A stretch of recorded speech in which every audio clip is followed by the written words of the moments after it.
Assalamualaikum warahmatullahi wabarakatuh. Tabiun. Perkenalkan, saya Safira Salsabila dengan NPM 2213041024, Program Studi Pendidikan Bahasa dan Sastra Indonesia Angkatan 2022. Pada kesempatan kali ini, saya akan mempraktikkan video mengajar keterampilan membuka dan menutup pelajaran dengan materi menganalisis ragam bahasa karya ilmiah. Selamat menyaksikan. Selamat siang anak-anak. Siang, Ibu.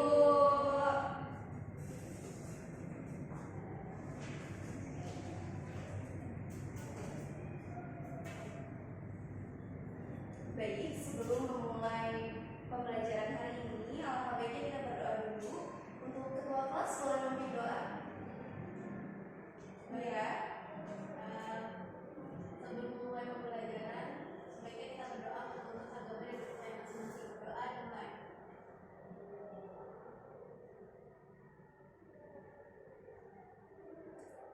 Berdoa selesai. baik, terima kasih. Gimana kabarnya hari ini? Alhamdulillah, baik, Ibu. Masih semangat kan? Sedikit. Ya, semangat dong. Semangat ya. Sebelum itu, saya akan presensi terlebih dahulu. Alia Mirosi, Hadir, Ibu. Oke. Edita Bisa Fitri, Tidak hadir, Ibu. mengapa tidak hadir? Tidak ada keterangan, Ibu. Tidak ada keterangan. Bisa dihubungi ya Edita, kenapa tidak hadir? Takut tertinggal pelajaran. Asisi Fadlul Hidayah, hadir Ibu. Ya. Mira Fitriani, hadir Ibu.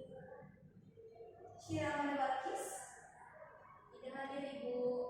apakah ada keterangan? Sakit, Ibu. Oh, sakit. Sampaikan kepada Syira, semoga lekas sembuh karena mulai minggu depan kita juga bakalan ada ujian besar ya. Baik, Ibu. Tiara Nazila Dewi, Hadir, Ibu.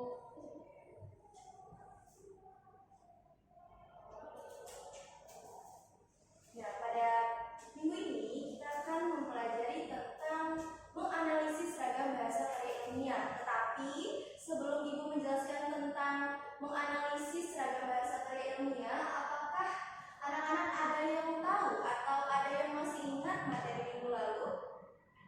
Boleh disampaikan? Izin menjawab, Ibu. Iya, baik Tiara, silakan. Jadi seperti yang sudah disampaikan minggu lalu, bahwa karya ilmiah itu berisi pembahasan masalah yang faktual, logis, dan objektif. Jadi agar mudah dipahami. Nah, langkah awal yang dilakukan untuk menulis karya ilmiah itu adalah merumuskan masalah yang akan dibahas. Itu, Ibu. Baik, terima kasih Tiara. Untuk anak-anak yang lain, apakah ada yang bisa menambahkan yang sudah saya jelaskan minggu lalu? Cukup. Cukup. Mira, cukup. Alia, Asli, cukup. Oke. Benar apa yang sudah tadi dijelaskan oleh Tiara. Nah, karya tulis ilmiah itu pemateriannya kita merujuk pada Kamus Besar Bahasa Indonesia ya. Karya ilmiah adalah karya yang dibuat dengan prinsip-prinsip ilmiah berdasarkan data dan fakta. Jadi karya ilmiah itu pasti ada data dan ada fakta. Kita bisa dapat data dan fakta melalui observasi, eksperimen, atau kajian pustaka. Dan selanjutnya ada tujuan karya ilmiah.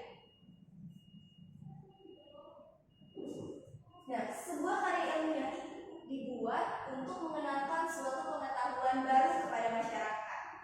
Jadi biasanya karya ilmiah itu dibuat tidak cuma-cuma, tetapi ada tujuannya. Karya ilmiah berisi pembahasan masalah yang tentunya faktual, logis, dan objektif agar mudah dipahami. Langkah awal yang dilakukan untuk menulis karya ilmiah adalah merumuskan masalah yang akan dibahas. Jadi sebelum kita membuat, tentunya kita merumuskan masalah. Apa sih masalah yang terjadi? Apakah masalah itu nantinya bakalan bisa kita atasi atau tidak? Seperti itu.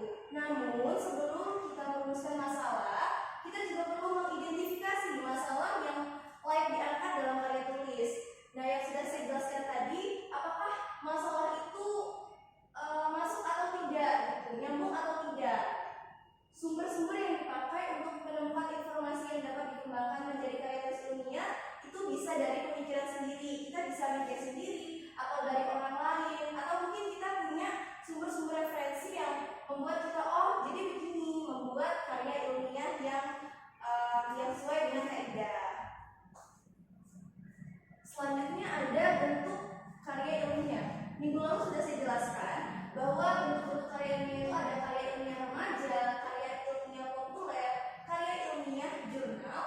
ada laporan, kajian atau riset, skripsi, tesis, dan disertasi. Jadi kedelapan ini merupakan bentuk-bentuk karya ilmiah.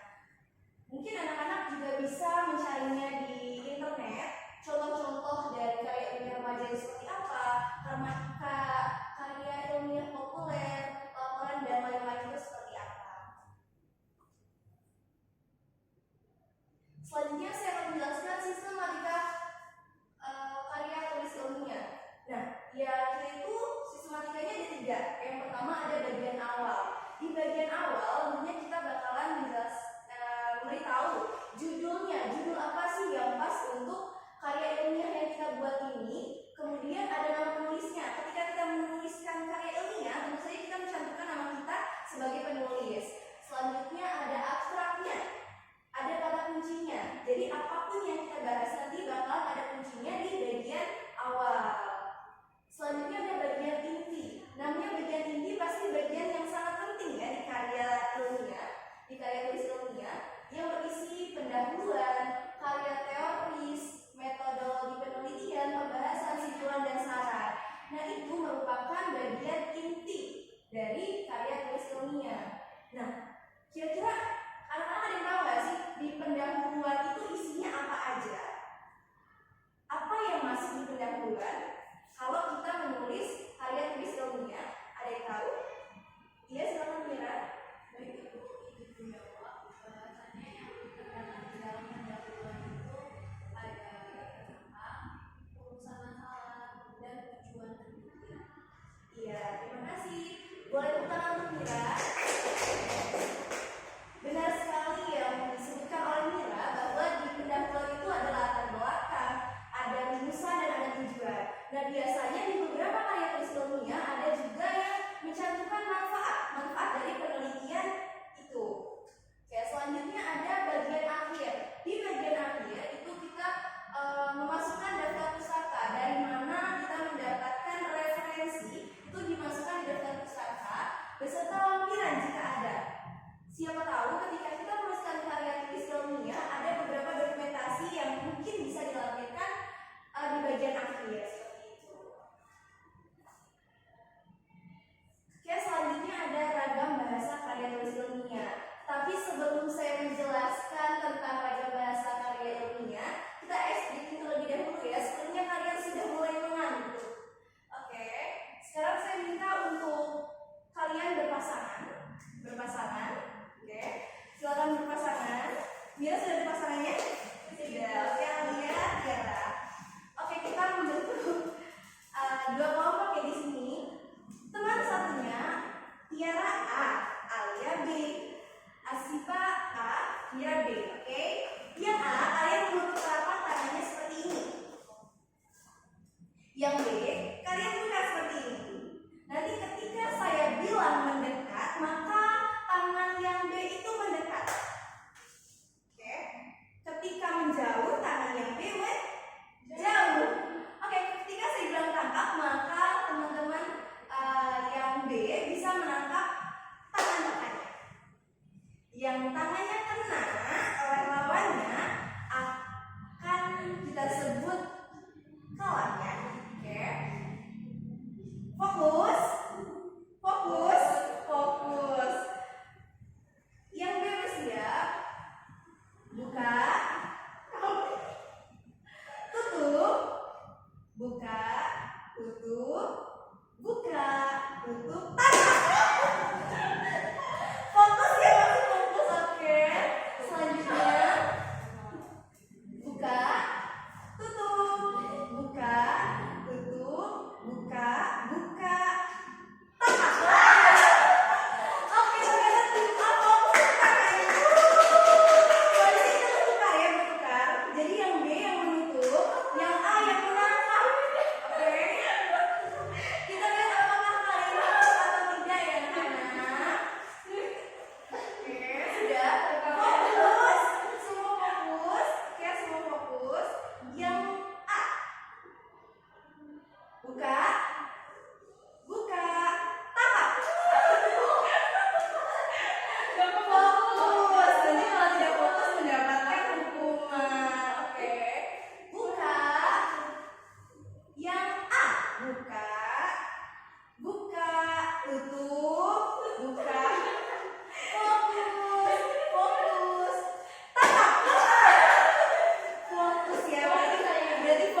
dibaca oleh pembaca itu berbeda.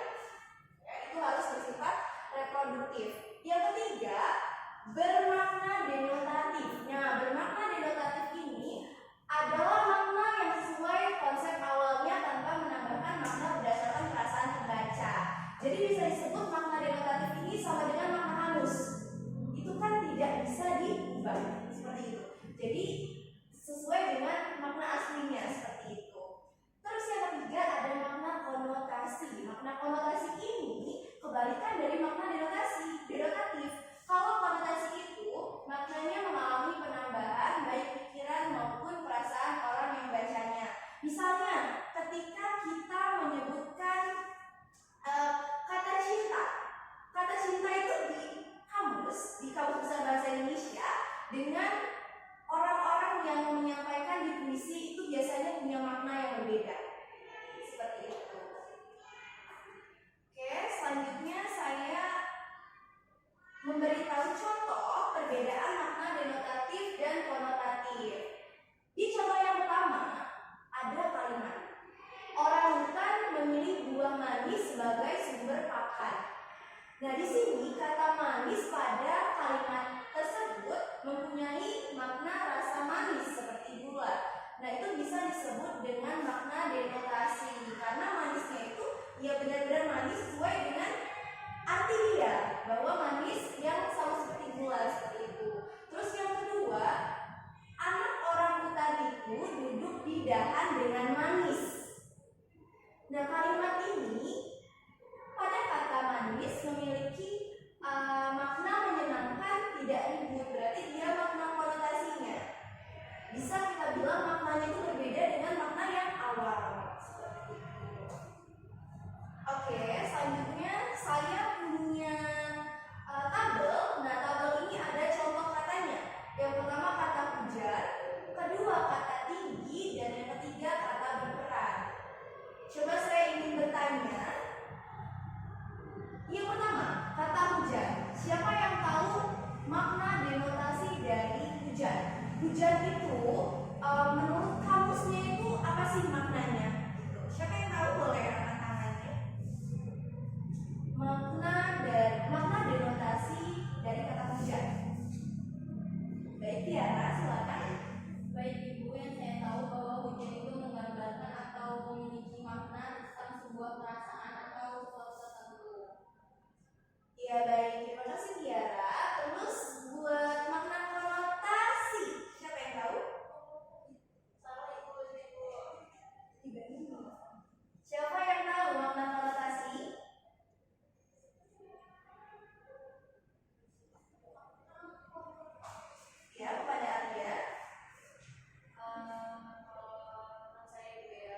baru